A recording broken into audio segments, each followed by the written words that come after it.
안녕하세요, 여러분. 오늘은 재건축에서 상가 대지 지분을 어떻게 나눌지가 문제된 대법원 결정을 쉽게 설명해 드리겠습니다. 한 줄 요약. 재건축 조합이 상가 대지 지분을 전유면적 기준으로 나누도록 한 정관과 관리처분 계획은 법령 위반으로 무효이며 상가 조합원들의 효력정지 신청에 긴급한 필요가 인정되어 대법원이 원심을 파기하고 환송했습니다. 핵심 법리 설명.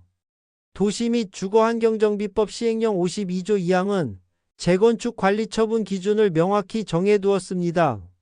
원칙적으로는 법령이 정한 각호를 따라야 하고 예외는 단 두 가지뿐입니다.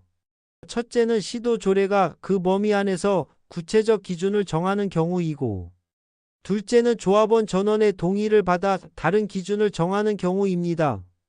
여기서 가장 중요한 규정이 1항 6호입니다. 한 필지 대지 위에 여러 명에게 분양될 건축물이 들어서면 대지 소유권은 반드시 건축물의 분양면적 비율에 따라 배분해야 한다는 내용입니다. 분양면적은 전용면적에 복도나 계단 같은 공용면적 지분을 더한 면적이고 전유면적은 순수하게 개인이 독점 사용하는 실내 면적만을 의미합니다. 같은 전용면적이라도 공용 부분이 큰 건물은 분양면적이 더 커질 수 있어서 결국 대지 지분도 달라집니다. 사실관계와 쟁점.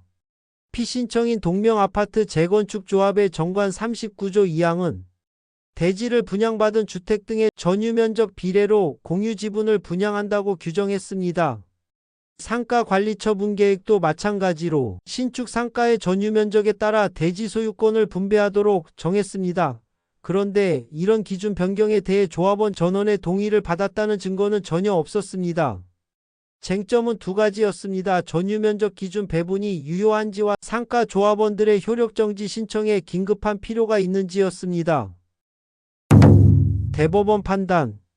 대법원은 명확하게 판단했습니다. 전유면적에 따른 대지 소유권 배분 규정은 법 시행령 52조 2항 위반으로 무효라고 선언했습니다. 그 이유는 법령이 분양면적 비율 기준을 강행 규정으로 정해두었는데 이를 바꾸려면 조합원 전원의 동의가 필수적인데 그런 동의가 없었기 때문입니다. 또한 상가 조합원들 입장에서는 잘못된 분배 기준이 확정되면 회복하기 어려운 손해가 발생한다고 보았습니다.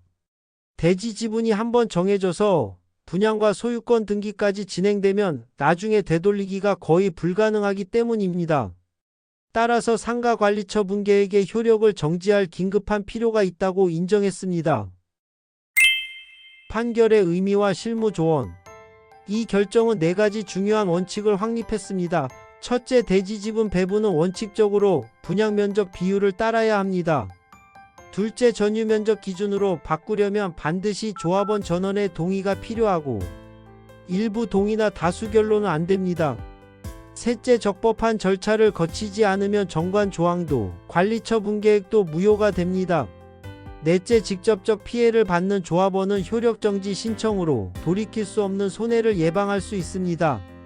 조합에서는 정관과 관리처분 계획 수립 시 대지 지분 배분 기준이 법정 기준인지 반드시 확인해야 하고 다른 기준을 적용하려면 조합원 전원의 서면 동의를 미리 확보해야 합니다. 조합원들, 특히 상가 조합원들은 전유면적 기준 적용 통보를 받으면 즉시 이의 제기하고 필요시 효력정지 신청을 검토해야 합니다. 소송 비용 및 결론. 이 결정문에서는 소송 비용에 대한 별도 언급이 없습니다. 대법원이 원심을 파기하고 환송한다는 주문만 있을 뿐입니다. 일반적으로 집행정지 재항고 사건에서 소송 비용은 환송 후 재심리 과정이나 본안 소송에서 최종 결정되거나 각 신급별로 따로 정해지는 경우가 많아서 구체적인 비용 부담은 후속 절차에서 결정될 것으로 보입니다.